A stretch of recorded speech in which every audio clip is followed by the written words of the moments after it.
Happy Sabbath, mga kaigsuunan.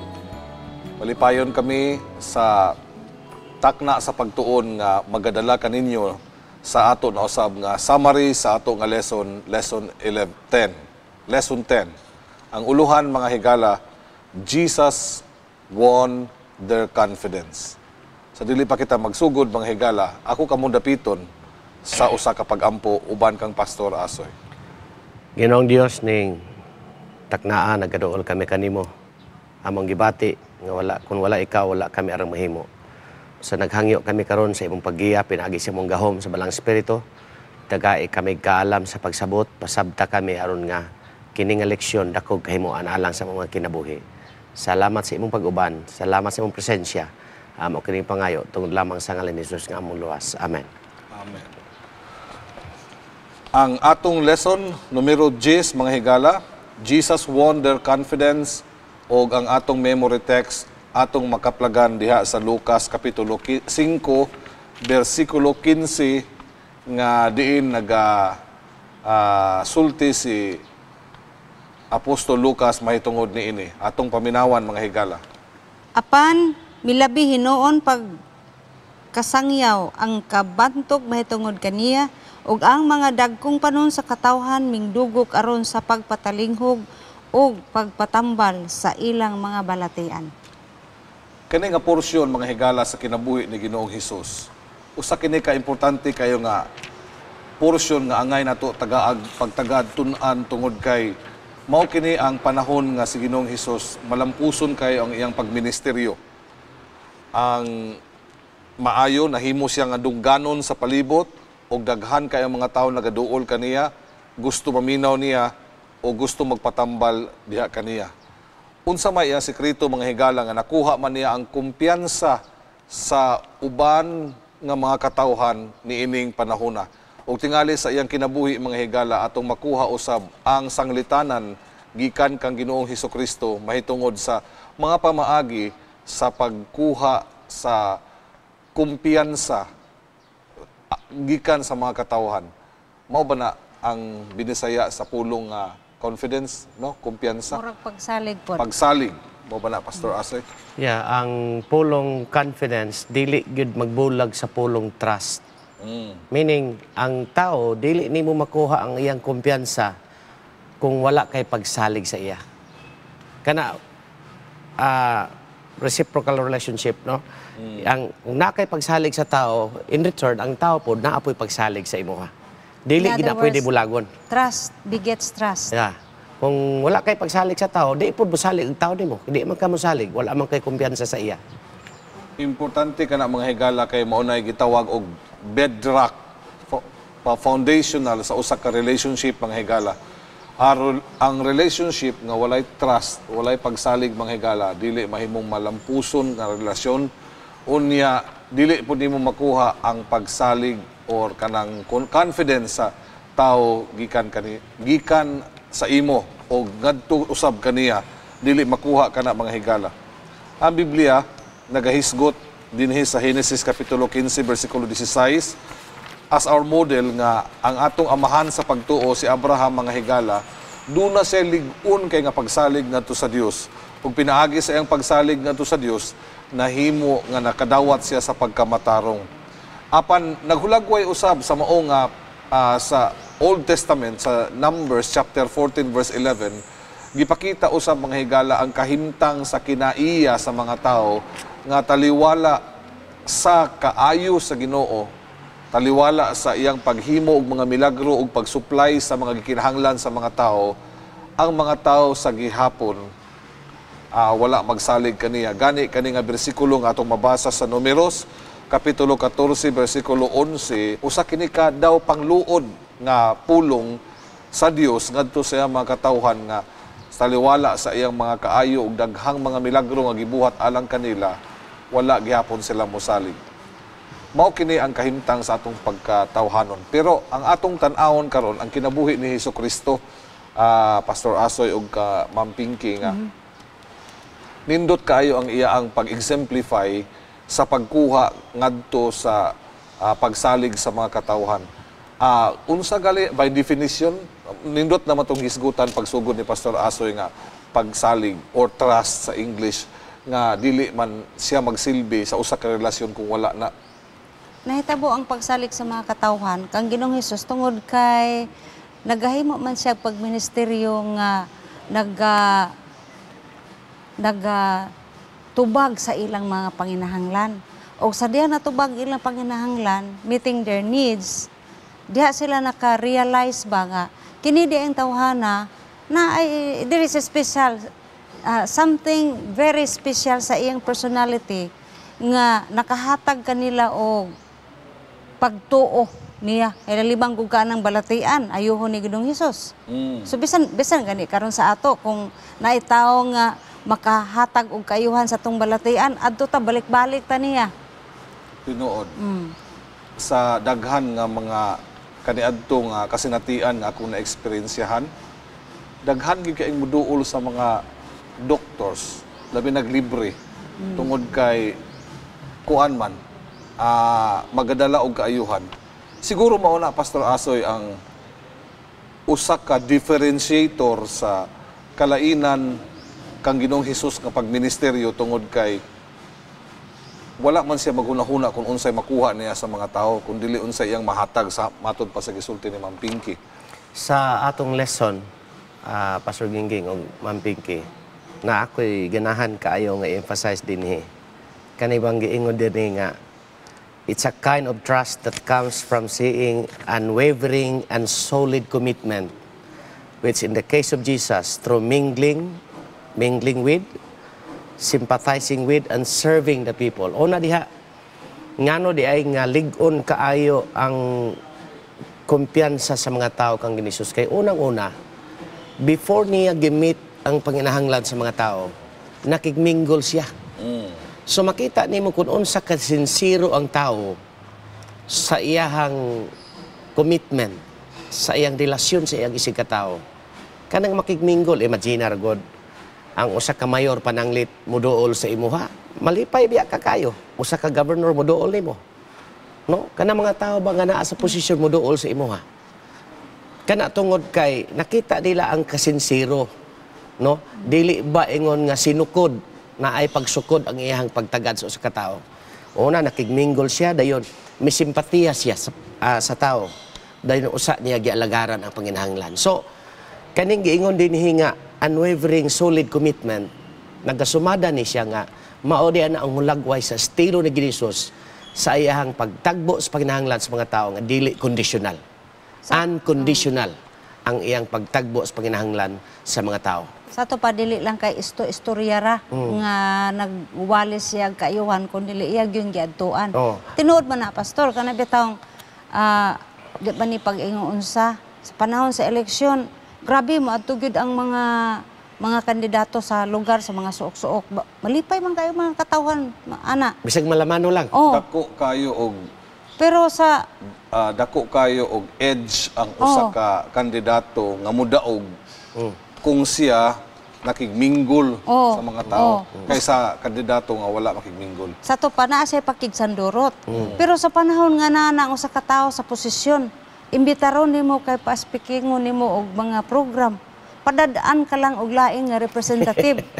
Mauna unta na ang panahon na nga ipakita nila nga may pagtagad sila. Okay. O di ba? Ang akong ganahan diha nga word kana bang natural ba? It should be natural. Lahi man gud nang buhatan nimo maayo ang sa katao moadto ka kay makakuha ka og kanang buto, makakuha ka simpatiya.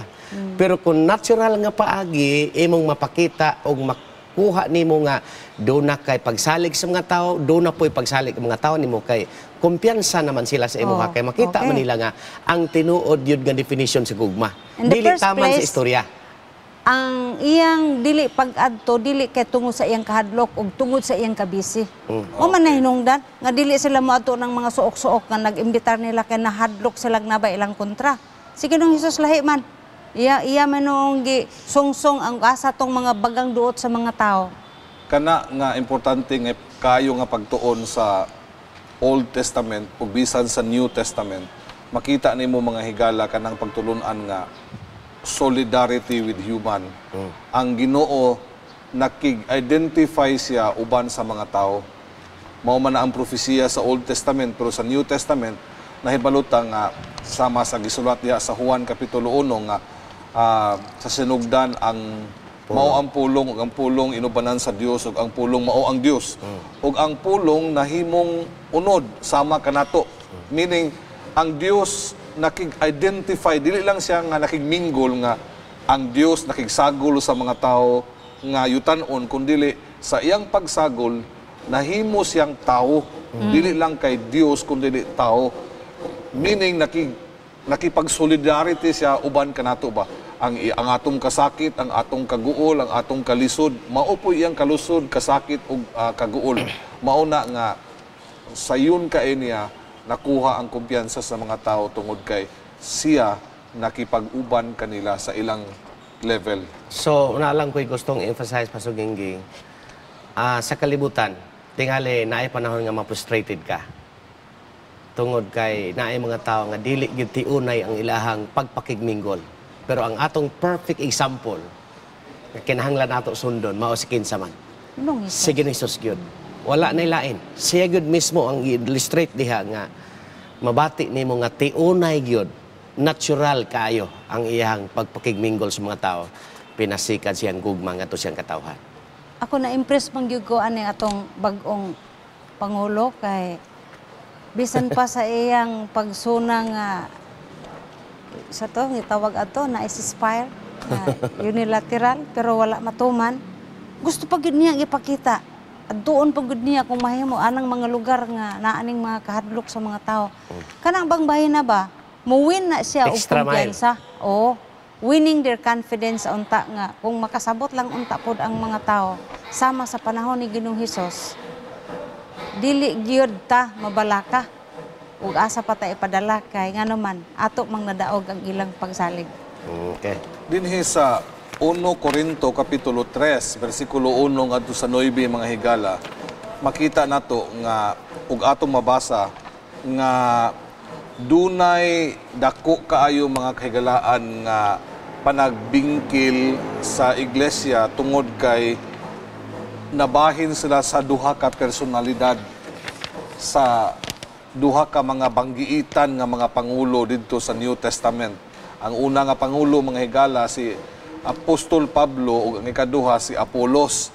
Nabahin ang mga tao kay sila ang uban kanila ug kadaghanan kanila tuaman ni Apolos kay maayo mga istorya, tingali maayo pud og barog, unya lantip kay og panabot. Si San Pablo simple kay nga tao, dili maayo kay mo istorya, dili pud patsada kay tan-awon mga higala, ug maoy hinungdan nga nabahin kay ang personalidad tungod sa personality differences mga higala.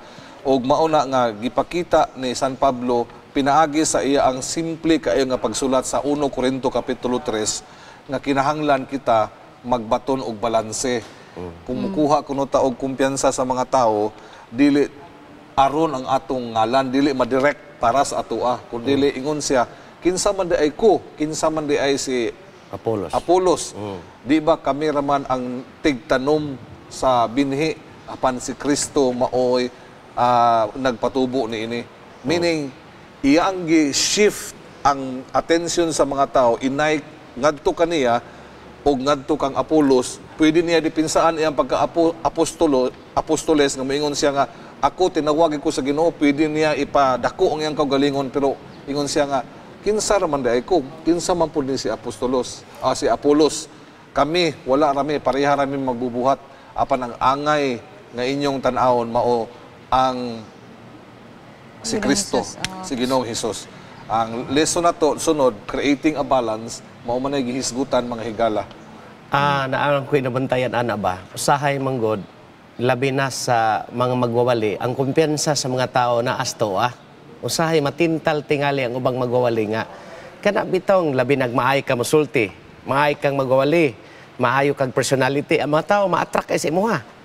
So dapat unta, sama sa gihimo ni Paul, nga wala niya gidirect ang mga tao sa iyang kaugaling sa ilahang pagkamaayo. Adto gyud mo dalhon ang tao ngadto kang Ginisos. Mao gyud basic yun kayo. Ang kumpiyansa ug ang pagsalig dili sa ato makita kundi si Ginoong Hesus gyud ang makita. Mao gina ang pinaka-basic. Posible biya pod nga ang mga tao sa sinugdanan dunay pagduduwa sa pagkakonbertido ni Apostol Pablo tungod sa iyang background nga pagluluto siya, di ba? So sa diha nga iyang gipamatuod ang iyang tinuod nga conversion, wala gid niya gipasiatab ang iyang kaugalingon nga nausab siya kapag katao. Sakto gyud ang giingon niya nga tungod sa iyang special nga katong pakigtagbo sa Ginoo nga nabutaan siya. Iya gyud kanon atong mahibaluan ba nga gihatag niya ang credit sa Ginoo inay sa iyang kaugalingon nga batid siya sa bapanlaod ug nausab na siya sa iyang kinabuhi. Ginoo gid gapon iyang gikreditan. Salamat anang apang una-una. Mga higala, in connection sa inyong gihisgutan, diha sa Proverbio 22 versikulo 1, naghisgot po na siya og social capital. Kara nga terminology, bag-o kay na sa ako Kung sa may buti pasabot ani. Ang giingon diya sa Proverbio 22:1 nagaingon nga a good name is rather to be chosen. Ang ngalan mas angay pa nga pilion, ang maayo nga ngalan mas maayo pa nga pilion mga higala kaysa bulawan ug sa salapi. Unsa man ning social capital ug nganong importante man kaini nga ato nga i-practice sa atong kinabuhi. Kung muisgot ganita pastor og kapital, ako dayang madumduman nga moingon ka kung magplano ka nga magmuntar kag negosyo, pilay atong kapital kana when it comes sa business. Sa social capital, mauna unsa may atong kinaiya nga murag atong gipamugas-pugas sa katilingban nga diin ang mga tawo mo salig sa atoa. In a way, mura siya og investment. Oo. Ano? Ang atong lesson nag-mention aning gitawag murag bangko ba? Kanang ang tao nga maayuhan nimog tagad sa mapananglit sa istorya sa atong lesson nga kung ayuhon nimo og tagaan nimo og maayong pagtagad ang imong mga leaders naa kay murag alkansiya ba murag bangko ka didto maayong magpundo ka sa imong maayong kinaiya. Resulta ni ana maka-establish kag maayong relasyon. No? Di ba? Building relationship with community leaders. Kanang naakagibutang sa Ginoo diha. Sa ato pa, kung makita sa imong mga pangulo diha nga maayo kang tao, matinabangon ka, pero example, na ay mga pahina, di man gani ka magpakita, di ka mo tabang-tabang, di ka mutabang sa imong komunidad, maot ang imuhang influensya. Dili maayo ang imong, kung saan di mo pagkuha kumpiyansa sa uban nga ikaw mismo di man kang gatabang sa sosyudad, dili man ka mahimong panalangin sa sosyudad. So aron nga mahimo kang padalangin, mao na siya. Maghimo kag bangko, maayo nga pagkinabuhi diha sa sosyedad aron ang imong ang imong kumpiyansa makuha nimo makatawhan. Kadumdum bitaw ko pastor, kadali lang pastor. Kanang mag-establish bitaw kag credit card. Okay. Kung maayo ka nga kreditor, magkanam og kadako ang imong kanang allowed nimo nga ma-withdraw kung mahulam. O sa kini sa social mo gihapon kung maayo kag establisado ang imong relasyon. Maayo imong credit line? Pastila, nindot yung kaayo ba? Paragod sa nahitabo sa kang Jose dito sa Ehipto. O kang Daniel, tanawa di gisaligan sila O kang ginagko. propeta ni Himaya. Oh, very good ka. Mauna mga higala ang natandog ang pulong social capital, mao ka na ang atong investment o sa lain nga pinulungan, influensya nga gihisgutan ni Ma'am Pinky o ni Pastor Asoy mga higala, nga mauni siya ang tinubdan sa atong relasyon ngadto sa komunidad o sa mga katawhan kay mauni ang atong kredibilidad. No? Nabitoy term mga higala nga gihisgutan, gigamit nga di na kaayo karon magamit kaning karakter nga base lang sa character loan, no? Nga pinaagi lang sa imong pagkatao, gitugyanan ka sa mga dinagko nga mga butang pinaagi sa imong pagkatao. Speaking of character mga higala, naghisgutan po din sa Buhat kapitulo 2 bersikulo 42 ngadto 47 ingon nga katapusan nato nga hisgutan kaning ang pagkamaayo, pagkuha sa pabor gikan sa mga katawhan, relasyon, maayong relasyon sa mga Kristohanon na ay dako kayo nga correlation sa pagtubo sa iglesia. Church growth and winning the favor of people. Kanina, maura man ang concept. Sa ato lesson, of course, kung imong basahon ang mga teksto imong gi-mention sa Acts Pastor Gingging, kada adlaw sila nag-fellowship. Matag adlaw sila nagunsaman. Nagtinabangay sa ilang panginahanglan sa usag-usa. Unya na ay penultiyon diha nga you have to build bridges instead of walls. Maghimo ka og mga tulay, inay sa unsa, inay sa mga paril. So sa gihimo diha sa Acts, kung imong basahon ang Acts nga giingon ni Pastor Gingging, matag adlaw nag-share sila mga pagkaon, matag adlaw nagtuon sila sa pulong sa Ginoo, matag adlaw nagtinabangay sila sa ilang panginahanglan sa usag-usa. Mauna ang ilang gibuhat, mauna nga kung unsa ang ilang panginahanglan, nagtinabangay sila, mo na resulta sa maayo nila nga pagtubo. Mo resulta day mga higala, duda day dako kay nga koneksyon sa pagtubo sa atong iglesia ug sa kanang relasyon sa mga sulod diha sa iglesia ngadto sa palibot.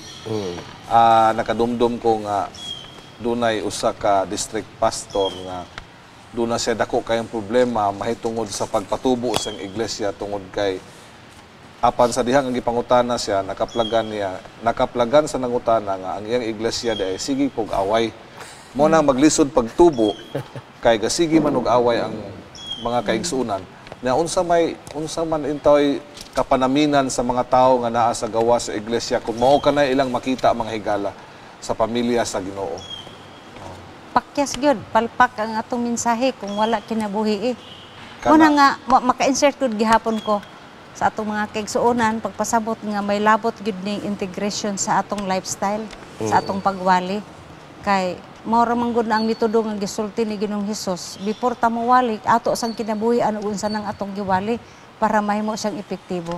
Nagaingon pod ang usa ka maalam nga tawo nga dili ka makahatag sa butang nga wala nimo mabatuni.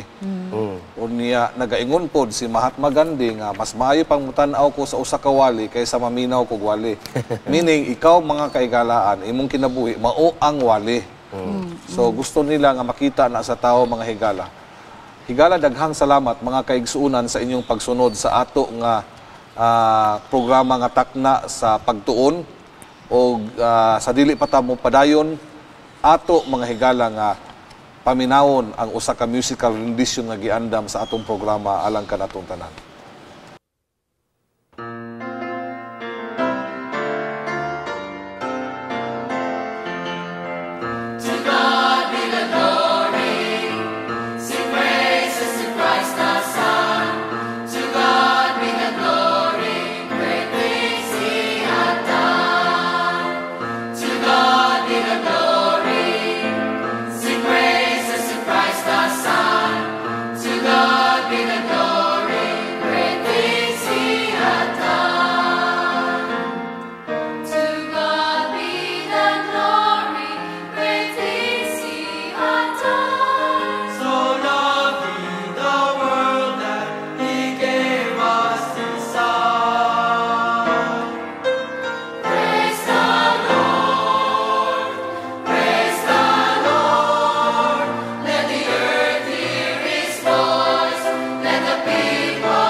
Ginoong Dios, salamat nga ikaw nagauban ka namo. Salamat sa bulawanon nga hunahuna ug sa mainiton kaayo nga diskusyon nga among nabatnan pinaagi sa leksyon numero 10 nga diin imo kaming gitudloan sa pamaagi kung unsaon pagkuha sa kumpiyansa sa mga katawhan. Ginoo, tabangi kami nga amo kani makinabuhian ug pasayloa kami sa among mga sala. Salamat sa pagtubag sa among pagampo. Amo kani pagadawaton ang tanan sa ngalan ni Hesus. Amen. Amen.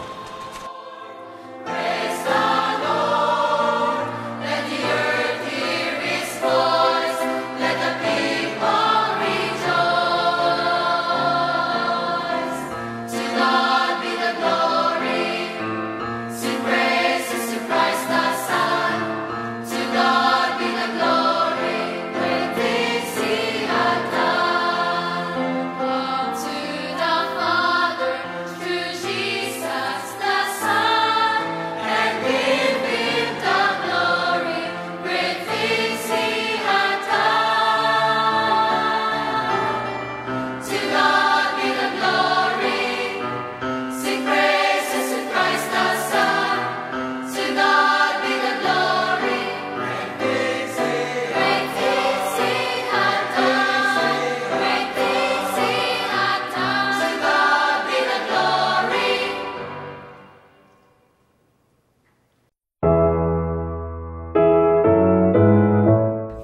Takna sa Pagtuon would like to thank Engineer and Mrs. Jose Caballero. Thank you for being our ministry partner in sharing love, changing lives. Agay, maraglapad man ang akong ulo. Inom sa kuha niya tableta para mawala ni. Maraga pa muhipoy man ang akong mga bukton. Ay, may nalang niapod ko yung tableta para ni.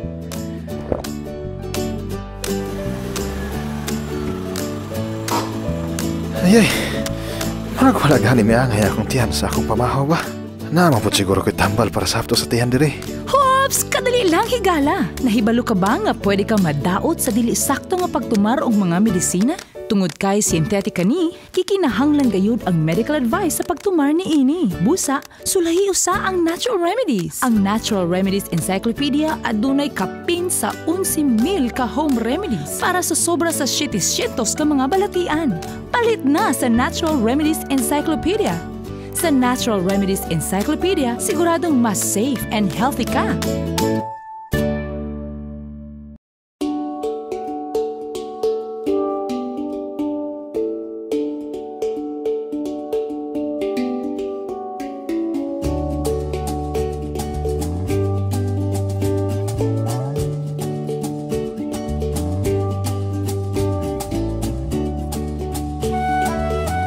We are from Mountain View College. And we have the utilities of a little town.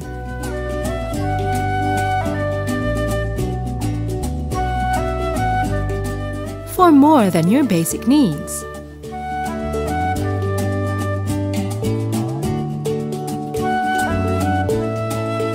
We have the heart for outreach.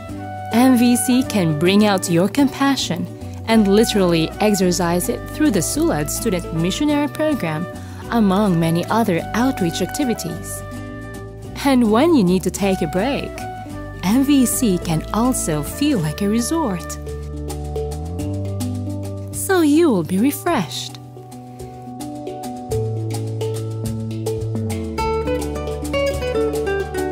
We have serene and scenic landscapes,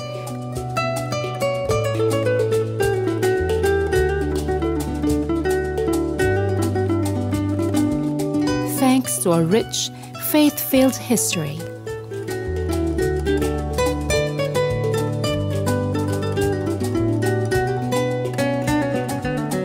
We have a campus that's big enough to build your dreams and future on. Come and build your future with us. Join the around 2,000 students from all over the world, 17 countries, who have come and build their future with us. Here, we have activities to develop your emotional, social, physical, and spiritual aspects of your life. Experience the best in Christian education. Come and build your future with us at Mountain View College, Valencia City, Bukidnon, Philippines. Come and build your future with Mountain View College.